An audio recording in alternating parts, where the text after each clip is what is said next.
A temporada de 2025 da Fórmula 1 tem sido marcada por altos e baixos para diversas equipes, mas poucas histórias carregam um peso tão simbólico quanto a da Ferrari. A escuderia italiana, sempre envolta em expectativas e sob a pressão de um passado glorioso, encontrou-se novamente em meio a turbulências técnicas e estratégicas. O problema, desta vez, girou em torno de algo aparentemente simples, mas que na prática representa um dos aspectos mais sensíveis do regulamento técnico da Fórmula 1 moderna: a altura do carro em relação ao solo. Esse detalhe, que pode parecer irrelevante para quem vê de fora, tornou-se o epicentro de uma crise que colocou a Ferrari em uma posição desconfortável, resultando em desclassificações, perda de desempenho e uma corrida contra o tempo para corrigir falhas de projeto e cálculo que custaram pontos preciosos no campeonato. Tudo começou de forma mais dramática no Grande Prêmio da China de 2025. Ali, a Ferrari sofreu um duro golpe. Lewis Hamilton, em sua primeira temporada com o time de Maranello, terminou a corrida em uma posição competitiva, mas logo veio a notícia devastadora: desclassificação. O motivo? O desgaste excessivo da prancha de madeira, o famoso skid block, localizada na parte inferior do carro. Essa peça é fundamental porque serve de parâmetro para verificar se a equipe não correu com o carro baixo demais em relação ao solo. A regra é clara: a prancha deve apresentar um desgaste máximo permitido. Mais do que isso significa que o carro rodou fora da altura mínima regulamentar. E foi exatamente isso que aconteceu. Como se não bastasse, o carro de Charles Leclerc também não passou no escrutínio, desta vez por estar abaixo do peso mínimo exigido. Ou seja, em um mesmo fim de semana, a Ferrari viu seus dois carros eliminados da classificação final por questões técnicas diretamente ligadas ao ajuste da altura. Esse episódio foi um choque não apenas para os torcedores, mas também para a própria gestão técnica da Ferrari. Fred Vasseur, chefe da equipe, admitiu de forma indireta que houve um erro de cálculo. O desgaste da prancha foi maior do que o esperado, algo que indicava não apenas uma configuração arriscada, mas também uma compreensão incompleta das variáveis que afetam a altura do carro durante toda a corrida: combustível, pneus, ondulações de pista, velocidade, temperatura. A Fórmula 1 moderna, com seus carros baseados em efeito solo, depende de forma extrema do controle da plataforma aerodinâmica, e cada milímetro faz diferença. Correr mais baixo ao solo gera muito mais downforce, o que aumenta a velocidade de curva, mas também expõe a equipe ao risco de tocar demais no asfalto e comprometer a legalidade técnica. A Ferrari apostou alto e perdeu. Depois da China, a Ferrari se viu em uma encruzilhada. O caminho mais imediato para evitar novas punições foi simples: aumentar a altura do carro, garantindo uma margem de segurança. Mas em Fórmula 1, toda solução emergencial cobra um preço alto. Ao elevar a altura, o SF25 perdeu parte da sua eficiência aerodinâmica. O carro ficou mais lento nas curvas, e a equipe começou a perder terreno em relação a McLaren, Red Bull e até Mercedes em algumas situações.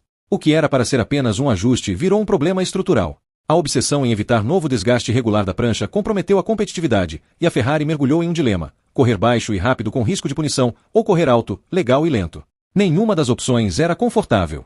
As consequências foram imediatas nos resultados. A equipe começou a perder ritmo em classificação, e o carro, que inicialmente parecia capaz de brigar na frente, começou a oscilar entre desempenhos fortes em alguns circuitos e dificuldades em outros. Pilotos e engenheiros se queixavam das voltas de aquecimento de pneus, das dificuldades em manter consistência e da falta de previsibilidade no comportamento do SF25.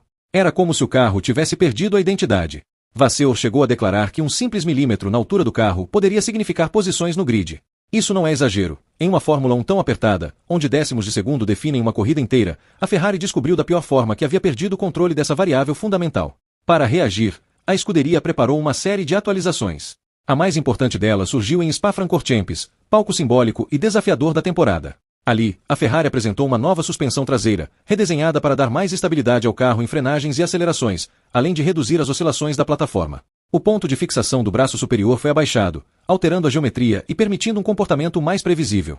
A ideia era clara: criar uma base mecânica que possibilitasse rodar com o carro mais próximo do solo sem correr o risco de desgaste irregular da prancha ou perda de legalidade. Era uma tentativa de recuperar a ousadia perdida após o trauma da China. Essa nova suspensão, no entanto, não era apenas uma correção emergencial. Ela representava uma mudança estrutural no projeto do SF25.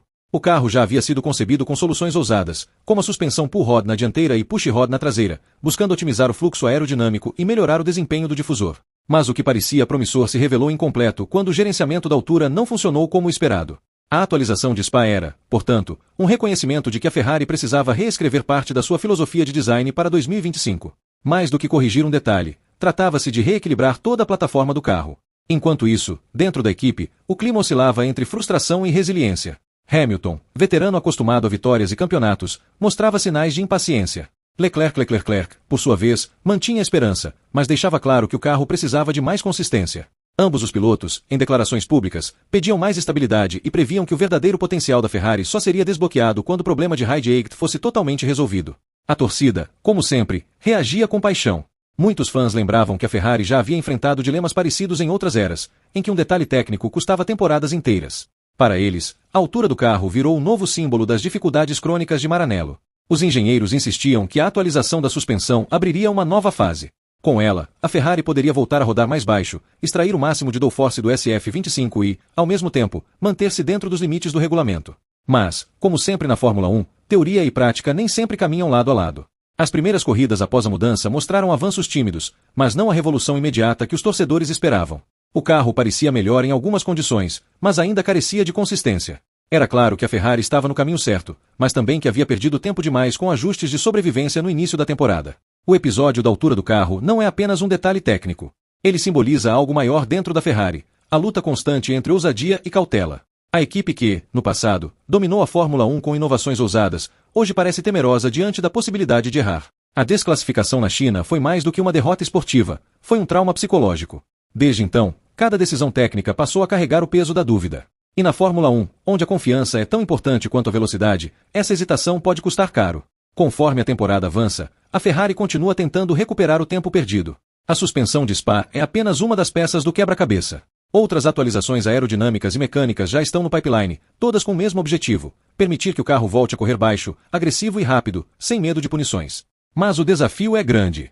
McLaren, Red Bull e até mesmo Mercedes não pararam de evoluir, e cada corrida em que a Ferrari não está no limite ideal representa mais distância para recuperar. O problema da altura do carro, portanto, não é apenas técnico. Ele pode ter definido os rumos da temporada inteira. No fim, a história da Ferrari em 2025, até aqui, pode ser resumida em um paradoxo cruel. Para evitar cair, precisou se levantar. Mas ao se levantar, perdeu a velocidade que a mantinha viva na briga. O dilema da altura do carro continua sendo o espelho das fragilidades da equipe, e a solução definitiva talvez só venha com um novo conceito, em uma nova temporada.